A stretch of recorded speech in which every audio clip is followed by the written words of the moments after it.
கருதி அவர்களுக்கு பணிவிடை செய்து வந்தாள். அவளது மனப்பான்மை மகாலட்சுமிக்கு மகிழ்ச்சியை அளித்தது. அவளின் அன்பான மனதைக் கண்டு மகாலட்சுமி தேவி மகிழ்ச்சியடைந்தாள். ஒரு நாள் சாருமதியின் கனவில் தோன்றிய லட்சுமி தேவி, என்னை துதித்து வரலட்சுமி விரதம் மேற்கொள்பவர்களின் இல்லத்தில் நான் வசிப்பேன் என்று கூறியதுடன் அந்த விரதத்தை கடைப்பிடிக்கும் வழிமுறைகளையும் சாருமதிக்கு எடுத்துரைத்தார். அதை மற்றவர்களுக்கு எடுத்துச் சொல்லும் சிறப்பு மிகுந்த பணியையும் அவளிடம் லட்சுமி தேவி ஒப்படைத்தாள். சாருமதியும் தேவியின் எண்ணப்படியே அனைத்தையும் செய்து முடித்தாள்.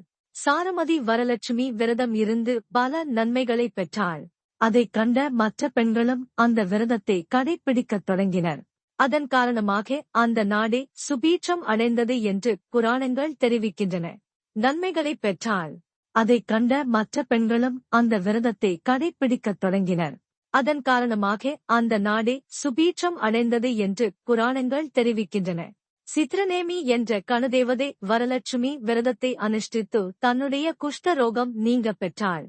வரலட்சுமி விரதம் இருக்கும் பெண்களுக்கு மாங்கல்ய பலம் நீடிப்பதோடு செல்வம், தைரியம், வெற்றி, அரசு பதவி, குழந்தை பேறு, கல்வி உள்ளிட்ட எல்லா வளங்களும் வந்து சேரும். விக்ரமாதித்தன் இந்த விரதத்தை அனுஷ்டித்து இழந்த ராஜ்யத்தை திரும்பப் பெற்றான். கேட்ட வரங்கள் மட்டுமல்ல, கேட்காத வரங்களையும் கொடுப்பாள் அன்னை வரலட்சுமி.